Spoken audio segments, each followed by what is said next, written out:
নবী করিম সাল্লাল্লাহু আলাইহি সাল্লামকে স্বপ্নে দেখার ব্যাপারে ওলামায়ে কেরামের দুইটা ব্যাখ্যা আছে। একটা ব্যাখ্যা হলো হাদিসে আসছে নবী সাল্লাল্লাহু আলাইহি সাল্লাম বলেছেন, কেউ যদি আমাকে স্বপ্নে দেখে তাহলে সে সঠিক দেখেছে, কারণ শয়তান আমার আকৃতি নকল করতে পারে না।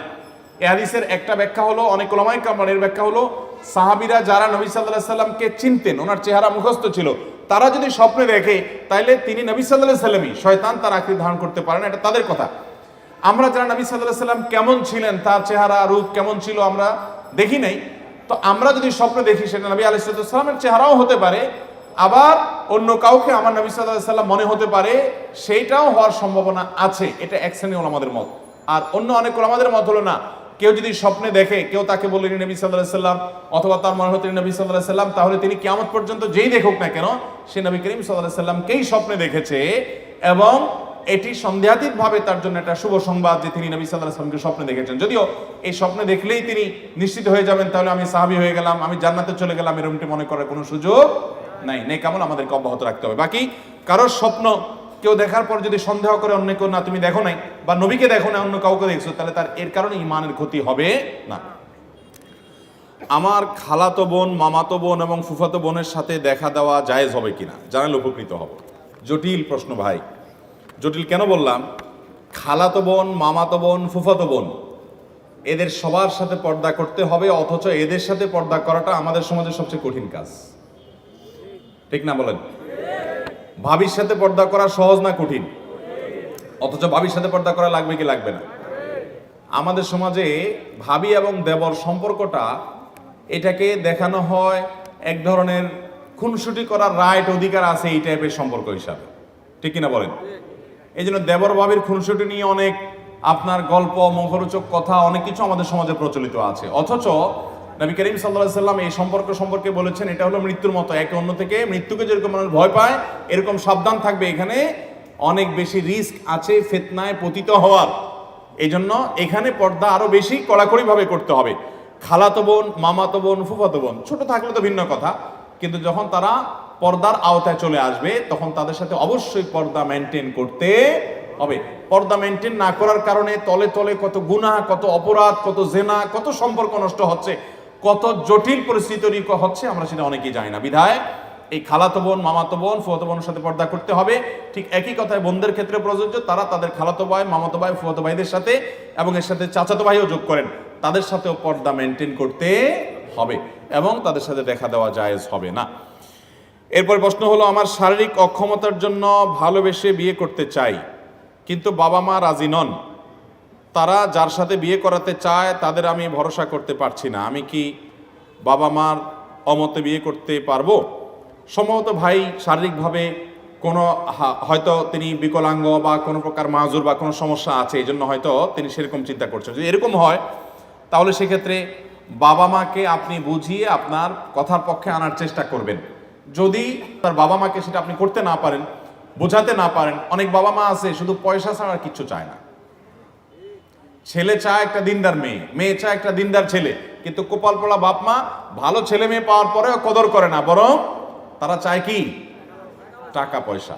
এই জন্য যে একটা কথা আছে না, যে আজকাল যত বিয়ে হয়, মানুষের সাথে মানুষের বিয়ে হয় খুব কম, বেশিরভাগ হয় টাকার বস্তার সাথে ময়দার বস্তা। এক পক্ষ ময়দার বস্তা, আরেক পক্ষ টাকার বস্তা। আল্লাহ তাআলা আমাদের মানুষের সাথে মানুষের বিয়ে করার তৌফিক দান করুন। তো বাপ মারা যদি এরকম হয় তাহলে সেক্ষেত্রে তাদের কথা না মানার অধিকার বা রাইট আপনার থাকবে, কিন্তু পুরো বিষয়টা পর্যালোচনা করতে হবে যে কোন পর্যায়ে। এরপরে প্রশ্ন হলো, আমাকে প্রতিদিন ট্রেনে আমার দায়িত্ব পালন করতে হয়, যার কারণে আমাকে বিভিন্ন গন্তব্যে যেতে হয়, কখনো 300 মাইল বা কখনো 70 মাইল, 100 মাইল, 50 মাইল, সময়ের হিসাবে 2 দিন বা 3 দিন, কখনো 10-12 ঘন্টা। আমার ডিউটিকালীন অবস্থায় নামাজগুলো কি কসর হবে, আদায় করব নাকি পুরো নামাজ আদায় করব?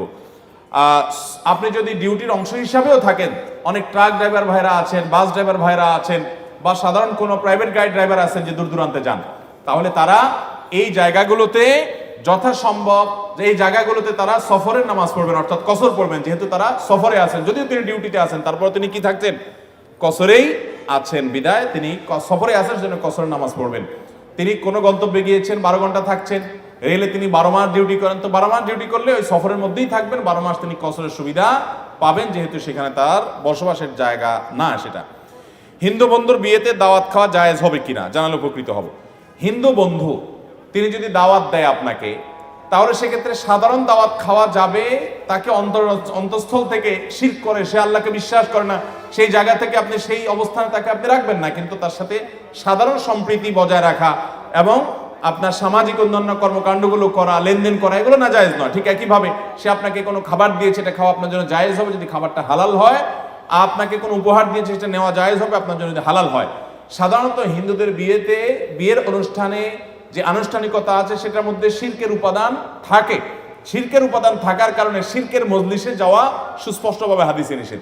এমনিতে কোনো ভোজন অনুষ্ঠান, এমনি কোনো আনুষ্ঠানিকতা বা পারিবারিক অনুষ্ঠানে যদি আপনি যেতে চান, সেখানে আপনি যেতে পারেন, ওই যে আপনার মধ্যে ঈমানের যে ওয়ালা এবং বারার যে দাবি আছে সেটার কোনো ঘাটতি হতে পারবে। নবী করিম সাল্লাল্লাহু আলাইহি সাল্লামকে একজন ইহুদি মহিলা দাওয়াত করেছেন, তিনি সেই দাওয়াত গ্রহণ করেছেন, আবার অনেক মুসলিমকে খাইয়েছেন। আল্লাহ রাব্বুল আলামিন সবগুলো কথা অনুযায়ী আমাদেরকে আমল করার তৌফিক দান করুন। এরপর প্রশ্ন হলো, আমার মা আমার খালাতো বোনের সাথে আমার বিয়ে ঠিক করে, হঠাৎ তাদের মধ্যে টাকা নিয়ে ঝগড়া হয় এবং বিয়ে বন্ধ হয়। আমি আর আমার খালাতো বোন সাক্ষী ছাড়া কাজী অফিসে গিয়ে বিয়ে করে ফেলি এবং যে যার বাসায় আসি। এখন আমাদের সম্পর্ক কেউ মানছে না, আমাদের জোর করে অন্য জায়গায় বিয়ে দিতে চায়, বিয়ে না করলে জাহান্নামে যাওয়ার অভিশাপ দেয়, কাজীকে টাকা দিয়ে বিয়ে বাতিল করে। এখন আমরা কি করব? জটিল প্রশ্ন ভাই। খালাতো বোনের সাথে বিয়ে ঠিক হয়েছে, এর মধ্যে টাকা নিয়ে ঝগড়া হয়ে বিয়ে ভেঙে ফেলছে। ওই যে একটু আগে বললাম, বাবা মা বেশিরভাগ ক্ষেত্রে অনেক ফ্যামিলিতে দেখা যায় যে টাকা পয়সার হিসাব নিকাশের উপর ভিত্তি করে ছেলে মেয়েদের বিয়ে ঠিক করে। তো এরকম যদি হয়, দিনদারিকে তারা প্রাধান্য না দেয়, তাহলে সেক্ষেত্রে আপনি দিনদারিকে প্রাধান্য দিয়ে বিয়ে করতে পারবেন। এখন কতটা আপনি আপনার খালাতো বোনকে বিয়ে করছেন কিসের কারণে? যদি বলেন যে দিনদারিতার কারণে, তার মধ্যে দিনদারিতা আছে, তাহলে সেক্ষেত্রে সেও মা বাবার অবাধ্য হয়ে এরকম কাজী অফিসে গিয়ে এরকম, আচ্ছা পালায় পুলায় বিয়ে করতে হবে কেন ভাই বলেন তো? পালায় তো করে চোর চুরি করে, সাধারণত চোর চুরি করে কি করে? তো এখন বিয়েই যখন করতে হবে তো দুইজন মিলে পালায় যায়, এটা কেমন কথা? যথাসম্ভব অভিভাবকদেরকে সম্মত করে নিজের দাবি আদায় করার চেষ্টা করবেন। হ্যাঁ, এক্সেপশন হতে পারে যে অভিভাবকরা আমাকে যে পথে যেতে বলছেন সেখানে গেলে আমি আল্লাহর বিধান লঙ্ঘন করতে হবে, হারামে লিপ্ত হতে হবে, আমার ঈমান আমল নষ্ট হয়ে যাবে, তখন আপনি বিকল্প পথে যেতে পারেন। এই জন্য ইন্ডিভিজুয়াল এই সমস্ত কেসগুলো কোনো দক্ষ আলেমের সাথে দেখা করে বিস্তারিত বলে তারপরে পরামর্শ নেবেন। আমরা মৌলিক শুধুমাত্র নীতিমালা বললাম।